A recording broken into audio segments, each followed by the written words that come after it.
எல்லாருக்கும் வணக்கம். நான் ஓம் பிரகாஷ் பேசுகிறேன். இந்த வீடியோவில் நம்ம என்ன பார்க்க போகிறோம் அப்படின்னா, மகர ராசி அல்லது மகர லக்னத்தில் பிறந்தவங்களுக்கு உங்களோட வாழ்க்கையில் ஒரு மிகப்பெரிய ஒரு முன்னேற்றத்தை தரக்கூடிய குரு மகா தசையை பற்றி தான் பார்க்க போகிறேங்க.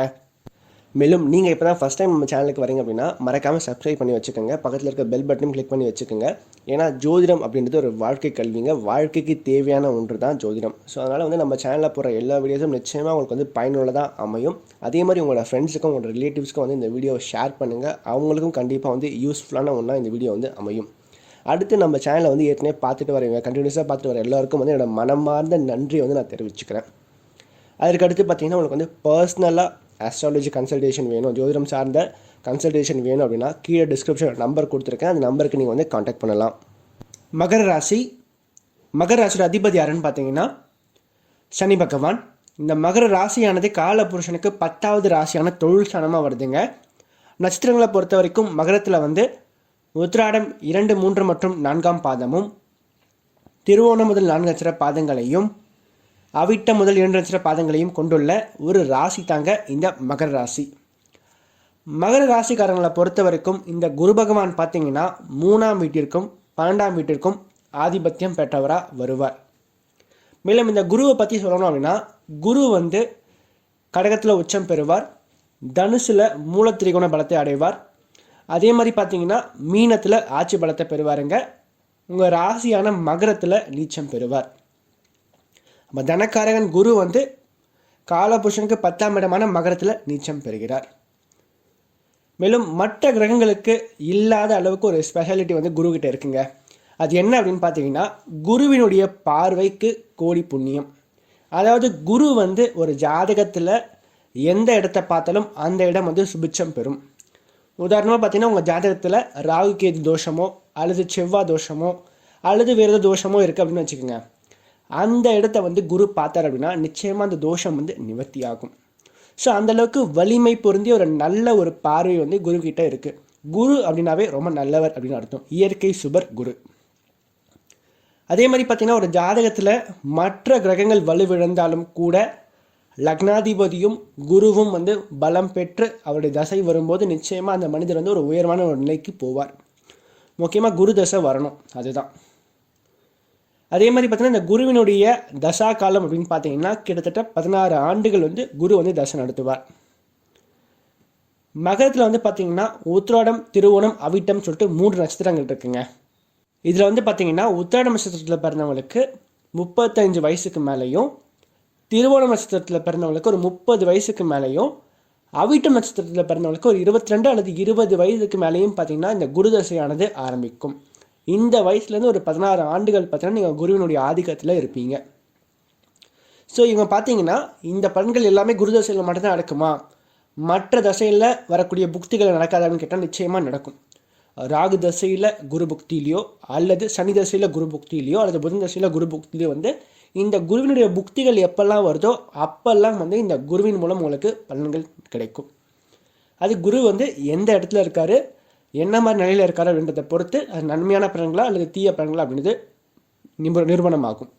மேலும் இந்த குருவினுடைய முக்கியமான காரத்தோல் அப்படின்னு பார்த்தீங்கன்னா தனக்காரகன், புத்திரக்காரகன் அப்படின்னு சொல்லிட்டு குருவை நம்ம சொல்லுவாங்க. தனம், புத்திரம் ரெண்டுத்துக்குமே குரு தான் அதிபதியாக வருவார்.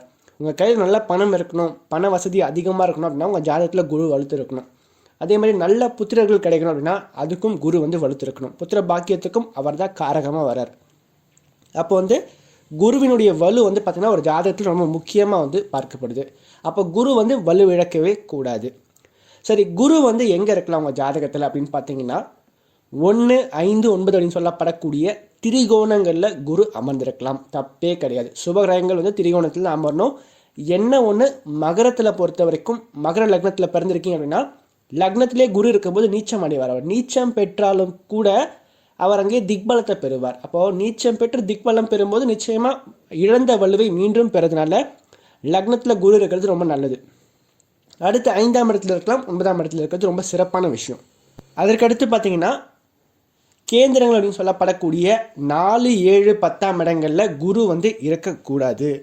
ஏன்னா 4ஆம் இடத்துல, 7ஆம் இடத்துல, 10ஆம் இடத்துல கூடிய குரு பார்த்தீங்கன்னா கேந்திராதிபத்திய தோஷத்தை பெறதுனால இந்த இடங்கள் குருவுக்கு ஆகாத இடங்கள்.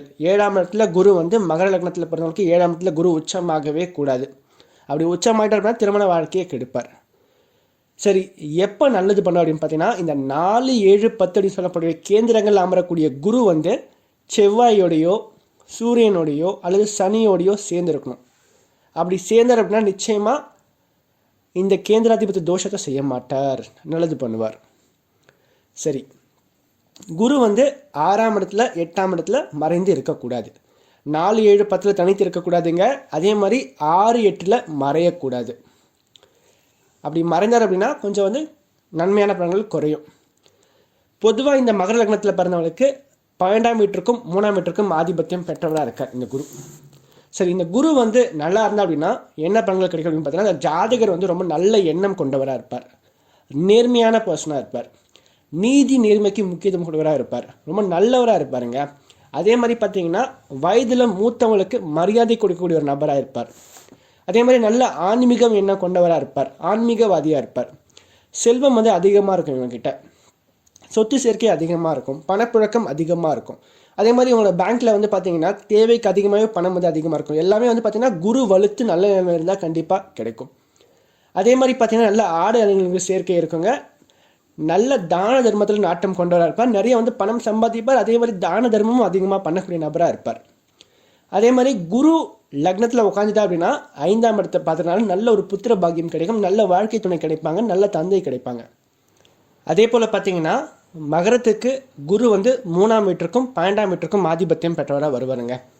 ஸோ அப்போ 3ஆம் இடத்துல ஆட்சி பலத்தோடு அமரும் போது நன்மையான விஷயங்களை செய்வார். என்ன மாதிரி செய்வார் அப்படின்னு பார்த்தீங்கன்னா, நீங்கள் எடுக்கக்கூடிய முயற்சியில் வெற்றியை கொடுப்பார். வாழ்க்கையில் வந்து பார்த்திங்கன்னா எதையும் நேர்மையாக சம்பாதிக்கக்கூடிய ஒரு எண்ணத்தை கொடுப்பார். உங்களோட எண்ணங்கள் வந்து பார்த்திங்கன்னா ரொம்ப தெளிவாக இருக்கும், நேர்மையாக இருக்கும். அதே மாதிரி பார்த்திங்கன்னா ஒரு புகழ், அதாவது ஒரு நீடித்த ஒரு புகழை கொடுப்பார் குரு ரொம்ப வலுத்து இருந்தார் அப்படின்னா. அதே மாதிரி நல்ல செல்வ செழிப்பை கொடுப்பார். நீங்கள் எந்த விஷயத்தில் ஈடுபட்டாலும் அந்த விஷயத்தில் வெற்றியை கொடுப்பார் இந்த குரு. அது மட்டும் இல்லாமல் நல்ல வாழ்க்கை துணை கிடைப்பாங்க.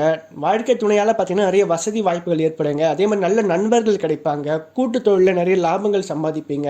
ஸோ நண்பர்களால் நிறைய ஆதாயங்கள் கிடைக்குங்க. நிறைய வந்து பிஸ்னஸ் பண்ணி அது மூலமாக வாழ்க்கையில் வந்து முன்னேற முயற்சி செய்வீங்க. இந்த மாதிரி நிறைய நல்ல விஷயங்களை குரு வந்து செய்வாருங்க. அதே மாதிரி பார்த்தீங்கன்னா 3ஆம் இடத்துல இருக்கக்கூடிய குரு வந்து பார்த்தீங்கன்னா லாபஸ்தானத்தையும் பார்ப்பாருங்க. உங்கள் ராசிக்கு பாக்கியஸ்தானத்தையும் பார்க்கறதுனால தொழில் செய்கிறீங்க அப்படின்னா அந்த தொழிலில் நல்ல வருமானம் வருங்க இந்த குரு தசை நடக்கும்போது. அதே மாதிரி நல்ல லாபங்கள் கிடைக்குங்க. அதே மாதிரி நல்ல தான தர்மங்கள் வந்து அதிகமாக செய்வீங்க இந்த காலகட்டத்தில். ஸோ இந்த மாதிரி குரு வந்து 3ஆம் இடத்துல ஆட்சியாக இருக்கிறது மகர லக்னத்தை பொறுத்த வரைக்கும் ரொம்ப நல்ல விஷயம். அடுத்து வந்து பார்த்தீங்கன்னா குரு வந்து 12ஆம் இடத்துலேயே வந்து ஆட்சியாக இருக்கார். மகர லக்னத்தில் பிறந்தவங்களுக்கு 12ஆம் அதிபதியாக குரு வருவாருங்க. அந்த 12ஆம் இடத்துலேயே வந்து அவர் வந்து ஆட்சியாக இருக்கும் போது என்ன பண்ணுவார் அப்படின்னு பார்த்தீங்கன்னா 12ஆம் இடம் வலுப்பெறும். அப்போ வந்து 12ஆம் இடத்துல குரு இருக்கும்போது கடல் கடந்து வெளிநாடு போவார். வெளிநாடு போயிட்டு அங்கே வந்து சொத்து சேர்த்து வைப்பாருங்க. வெளிநாட்டில் நல்ல ஒரு வேலை கிடைச்சி போகிறது, நல்ல ஒரு சம்பளத்துக்கு நல்ல வேலை கிடைக்கிறது, இந்த மாதிரி எல்லா விஷயமும் குரு தசையில் நடக்கும்.